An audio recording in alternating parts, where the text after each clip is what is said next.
What up, comic book fam? Happy new comic book day, July 14th, 2021. This is absolutely the lightest stack since I've started making these videos, so let's get right through it. First up from Marvel, we've got Sinister War #1 from Nick Spencer, starting this story with the Sinister Six and everything that's involved with that. I've spoken many times about how I'm reading Spider-Man, but not exactly feeling Spider-Man, so we'll just keep it at that. I'm sticking with this one. One crappy thing about this one, though, is that when my shopkeeper put it in the bag, he had this folded back, so when I got home and pulled it out of the bag, there was a very clear crease in my book, which really sucks. But thankfully, I don't think there's any spec value to this one. I just don't see this one going anywhere, so I ain't tripping about it. Next up, we've got Spider Shadow #4. We're moving into a story where Franklin Richards is trying to help Spider-Man out, but he may have been exposed to the symbiote now. And the idea of this symbiote getting a hold of Franklin Richards and his abilities is kind of scary, so interested to see where this one goes. Next up, we've got Thor 15, Thor versus Captain America. Started with, I think, 13 and 14. They were ending the story with Donald Blank, and I really didn't have any idea what was going on. So I was really lost, but I'm interested in Thor. I want to stick with this one, so hopefully we get a new story arc that I can sink my teeth into. Next up, we've got Joker #5 from DC Comics, my favorite guy doing it, King James Tynion IV. Apparently this is a filler issue with not a lot going on, but I'm enjoying this series, enjoying this story of Commissioner Gordon, so excited to read this one anyway. All right, moving on to Aftershock Comics, we've got Bunny Mask #2. I bought #1 strictly based off the buzz among the comic book community, including my friends in this community. Everybody was really excited about it. I read the synopsis for it and wasn't really sure what was so exciting about it.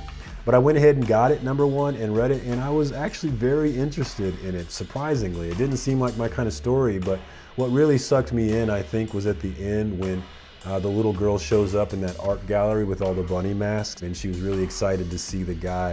And there was something about that scene that made me really curious and interested about what the next step in this story is, so sticking with it for #2. Next up from IDW, we've got Canto #3. I'm enjoying this little guy. I'm enjoying this little story, so we're sticking with this one. Interested to see what Will and Jada Pinkett Smith do with this one with their production company. Good stuff so far. Moving on to Silver Coin, we've got Silver Coin #4, an anthology, horror anthology type series following a silver coin. It reminds me of Friday the 13th, the TV series from when I was a kid. It was not following one item, a coin, it was following multiple items and the ways their powers and the way that they affect people's lives. There's a few stories from that series that really stuck with me even now, many years later. So I really enjoyed that, and I was hoping to enjoy this one in the same way. I've been largely disappointed by it, really. I thought the first one was pretty generic and predictable, and the second one was less predictable, and I haven't actually gotten around to reading #3, but I like the idea, I like the concept, so I'm sticking with it to see what they do.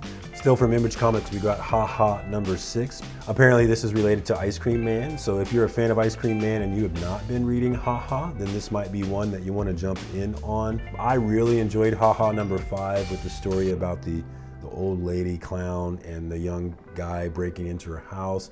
I thought it was a really interesting story about perceptions and getting old in this world. So I actually really enjoyed it, even though I saw a lot of people didn't enjoy it. So I'm really excited and interested to see where they go with #6. All right, moving on to Boom Studios, we've got Seven Secrets #10 from Tom Taylor. This is one of my favorite books. It really has everything that you want and look for in a comic book, I think. If you've been reading this one, then you know at the end of #9, there was a revelation on the last panel giving us some new information that really didn't make any sense. So I'm excited to jump in on 10 and make sense of it, because like, what the hell, man? What the hell, Tom? How's this? What's happening? All right, and then last this week, we've got Eve #3 from Victor Lavelle. The end of #2, Eve ran into some other kids on this world as she's trying to trek through and make it to her destination and save this world, apparently. Interested to see what these kids are about. Are they friends? Are they allies? Are they enemies? Are they something else? I don't have any idea what they are, but I am loving this story. This one's kind of been tugging at my heartstrings as a father who is concerned about the world that I'm going to be leaving my children. I think it's a really interesting look at maybe the world that we're building for the now rather than building for our future. I think one of the big problems in America really is that our politicians are incapable of planning or thinking 5 to 10 years down the road. And I think with the world and the climate that we're in, we really need to start planning and thinking 5, 10, 20, 25 years down the road. But unfortunately, our political system does not allow for that, because there's nothing to be gained for a politician instituting something that will pay dividends 5 to 10 years down the road. They need something that pays dividends this year so they can run on it next year. I think about that all the time. I think that's a really big problem in our country, and I don't even know how we begin to fix it. But politics aside, interested to see where this one's going. And since it was a light week, I went ahead and picked up these variant covers from Eve, because this is one of my favorite books, and I love these covers from Janoy Lindsay and Danny Pendergrass. I thought they were great, so I went ahead and added them to my collection this week. All right, and that's my haul for the week of July 14th, 2021. A pretty light haul. I could actually use one though. I've definitely been spending too much money on comic books, so a light week is very much welcome. I'm definitely gonna have to start selling some of these comic book speculations that I've gotten into recently to try and fund what I've been doing here, because I've definitely been going overboard, but I'm having a hell of a time. All right, that's all I got for you. Thanks for coming through. As always, I appreciate you. Until next time, comic book fam, peace.